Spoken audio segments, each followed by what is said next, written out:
North Korea is engaging in an alarming act of military might with a record number of missile launches this week into the West and East Seas, prompting air raid alerts on a South Korean island and even parts of Japan at one point. So what is fueling the recent escalation in provocation? What has been the response from the international community? And what are the potential countermeasures to this blatant brinkmanship? Welcome to Issues and Insiders. North Korea's callous disregard of South Korea's grief amid the recent tragic losses of lives by flagrantly flexing its military muscle has prompted international condemnation and concern. For more, I have Professor Min Jeong-hun at the Korean National Diplomatic Academy live on the line. Professor Min, it's good to see you again. Yeah, my pleasure. I also have Anton Scholz here in the studio with me. Anton, it's been a while. Welcome back. Yes, thank you for having me again. Right, Professor Min, one of these short-range ballistic missiles launched on Wednesday landed south of the northern limit line. Let's begin with a few words on the grave implications of this violation. Yes, as you mentioned, and through today's report, North Korea has made military provocations in an unprecedented level during this week. Specifically, North Korea fired one intercontinental ballistic missile and two short-range ballistic missiles on Thursday. And it also fired 25 missiles and around 100 artillery shells on Wednesday. And one missile flew across the northern limit line, NLL, the de facto maritime, the inter-Korean border, for the first time since the two Koreas separated after the Korean War. And the artillery shells fell inside the maritime buffer zone installed by the September 19th inter-Korean military agreement. And as we can see from the press statement of the high-ranking military officer of North Korea, Park Jong-chun, Pyongyang argued that South Korea and U.S. joint military exercises are responsible for the current situation. So overall, the North Korean provocations have made the security situation on the Korean Peninsula much more serious. And to make matters worse, it is likely that North Korea continues to move on to test its military advancement, like nuclear and ICBM capabilities in the coming weeks and months. Right. And Anton, then, what has been the international response to North Korea's blatant brinkmanship? Well, mostly, of course, there has been a lot of condemnation of these rocket launches. And just today, as you already mentioned in your program, the German President Steinmeier has arrived last night in South Korea. And today, after meeting with President Yoon, he has also strongly condemned these launches. So overall, I would say the general consensus is that this is not helpful in the current situation. But there are also some voices looking at a little bit behind what could be the reason for this extensive rocket launching. And I think that is also something we do have to look at. And of course, the North has previously warned that if large military exercises are made from South Korean side with the US military involved, there will be some countermeasures from their side. And I think this is exactly what we're seeing now. There's a second thing that we should keep in focus. That is that a lot of the global attention in recent months, for good reasons, has been on the Russia-Ukraine war.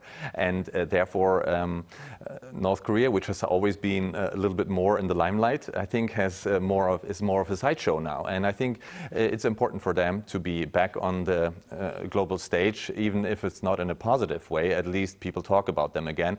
And in that regard, it's a successful operation from their side, I think. Right, and this operation, Professor Min, on Wednesday had residents in the South Korean island of Ulleungdo seeking shelter, and on Thursday, residents in parts of Japan were asked to do the same. Do you believe North Korea's recent acts of provocation, Professor Min, have taken on a more aggressive stance? Yes, I personally think that North Korea's provocations of this time are unprecedented.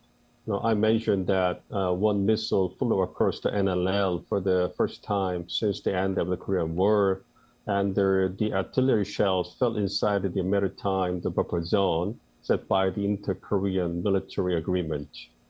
And I think such military provocations show Pyongyang's intention that it can use the short-range ballistic missiles possibly with the tactical nuclear warhead and the conventional military weapons to attack South Korean territory if South Korea, U.S. makes a security threat to North Korea. Meanwhile, I want to point out that North Korean missiles and artillery shells fell inside the maritime buffer zone, not on the actual South Korean land or territory without any casualties. So it shows that North Korea took a well-calculated, sophisticated military action just to send their warning signal to South Korea and the U.S. and also express its intention that it does not want to get into a more serious military conflict or wage a war against them. In addition, the North Korean provocations show that Pyongyang does not want to come back to the negotiating table with the U.S. for the time being, and instead, it will focus on improving its military capabilities and enhancing its bargaining power against the United States. Right, indeed. So it is seeking some form of leverage. Now, Anton, German President, as you mentioned, Frank-Walter Steinmeier, is here in South Korea amid these provocations by North Korea. Now, had it been another country engaged in all these military aggressions, I believe all official trips to that part of the world would have been cancelled. But his trip here to South Korea and German Chancellor Olaf Scholz's trip to Beijing, they were not in the least affected. How do you explain this reality? I think that has to do with several factors.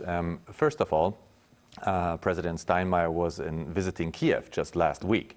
And that is an entirely different scenario again there, where there's actual war going on. And in fact, during his stay in Kiev, there was an air raid. And so he had to go into an underground bunker for safety reasons. So I think compared to that, we can say South Korea is relatively safe. And I myself have lived here for more than 20 years. And even though there are lots of rockets flying around, I have to say I'm not very concerned. And I think people have gotten used to it. As we say, the dog that barks the loudest, usually doesn't bite. And I think it's not in North Korea's interest to really have any serious issues going on with South Korea or the US. They just want to show, hello, we are still here, and we can do something if you do something to us. So I think for that reason, there were also international advisors to President Steinmeier said, like, it's still safe to go. And I think it's important that he's here, that he's showing presence and here while, for example, Chancellor Olaf Scholz is visiting China. So yeah, we're engaging, Germany is strongly engaging with Asia again, and I think that's good. And if he would have cancelled for that reason, it would have given additional credit kind of to North Korea. So I think that's also underlying message. Right, there is of course one way of looking at it, of course. Professor Min, there has also been quite a bit of talk about the timing of these latest displays of defiance, especially South Korea mourns the Itaewon tragedy. Essentially, what does this blatant disregard of national tragedy here tell us about North Korea? And how does it look to affect broader support of Seoul's future tougher stance against Pyongyang? Well, it's desperately regrettable that North Korea made the provocations and made a security threat while South Korea is going through unbearable loss and sorrow by the tragedy. But basically, I think North Korea's provocations were scheduled in advance, and they were necessary to check the military advancements. I think Pyongyang just did what it was supposed to do. But the timing and level of the provocations were truly bad and too much. So the North Korea's attitudes and behavior made the South Korean people very, very angry. And as I mentioned, North Korea may argue that the Allies' military exercises are accountable for the current situation, but few people in South Korea and the international community want to buy it. Nothing is important than human lives, and nothing can be justified if we're losing family, friends, and colleagues. So no matter what North Korea makes excuses, it is crystal clear that Pyongyang made their terrible decision or mistake this time. So it is very likely that Seoul's stance will get stronger and tougher against North Korea's provocations and military threats, and South Korea will strengthen its military cooperation with the United States in the coming weeks and months. Right. Anton, beyond Pyongyang's provocations here in this part of the world, the Biden administration this week has accused North Korea of shipping artillery shells to Russia in support of its warfare in Ukraine. How does this particular reality, do you think, look to affect international response to Pyongyang's continued violations of security matters? Well, we have to say, since the beginning of this year, anyway, we live in a new geopolitical theater of some ways. We have war in Europe. I think we have seen some kind of extended peace period for almost 30 years, from the 90s until right now, in most parts of Europe, except for wars. I mean, there have always been wars going on in parts of the world, but the Western world felt relatively safe and sound for a long time. And I think this trust that we can all be friends and maybe have a peaceful future together has broken and fallen apart this year. So anything can happen now, and we see tensions between China and Taiwan increasing, and so on and so on. North Korea is one of the very few countries like really supporting Russia in this matter so far, except for Syria and maybe one or two other countries around the world. So in general, we have a saying in Germany that once your reputation is completely ruined, you can actually live relatively freely. And I think this is kind of what's happening with North Korea. Anyway, they're a pariah state, and so they don't have much to lose in doing so. For them to support their missile test and to support some kind of growth, they have to look at everything they possibly can to make money. And so they have a long-standing alliance with Russia to some extent due to the communist past they have. So supporting them, I think, is not a big surprise. And the question is, what can the West do to stop them? They have already put so many sanctions in place that I think there is very little additional things they can do. And from my personal perspective, I would say this whole thing, how it's playing now, you know, North Korea is launching more rockets, so we have to step up too. Then North Korea might step up. I don't know where this is going. If this is, I think de-escalation is the most important thing at this time. And so South Korea or the US threatening North Korea is understandable to some extent, but if it's really helping, I'm not so sure. Right. Professor Min, 12 years ago on this particular month, North and South Korean forces stationed in Yeongpyeong-do Island engaged in deadly fire. That being said, Professor Min, what would be the consequences of a North Korean missile landing on South Korean land, not in its waters, as was the case back on Wednesday, but on land? Well, just to go back to what happened 12 years ago, you know, in November 2010, North Korea fired around 170 artillery shells and rockets at Yeonpyeong Island. And the shelling caused over 20 casualties and the damage on the island. And the South Korea retaliated by shelling back North Korean gun positions. And it also brought some casualties and damages on the North Korean side. And it is also known that South Korean president at the time ordered airstrikes to North Korean territory, but US strongly urged to cancel it in order to avoid the situation getting worse. So it clearly shows that the tension could be escalated rapidly by the military operation on the territory. And the security situation on the Korean Peninsula became very grave by the incident. The UN declared that it was one of the most serious incidents since the end of the Korean War. So if a North Korean missile falls on South Korean land or territory, it is likely that it will cause more casualties and damages than the conventional artillery shells. Then South Korea will conduct a corresponding counterattack to the North Korean territory. As a result, the tension on the Korean Peninsula will be seriously escalated.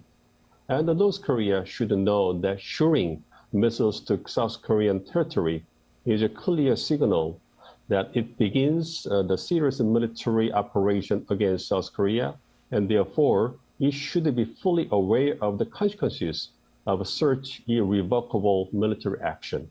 Right, South Korea will definitely make sure that Pyongyang will pay the price for the reckless decision.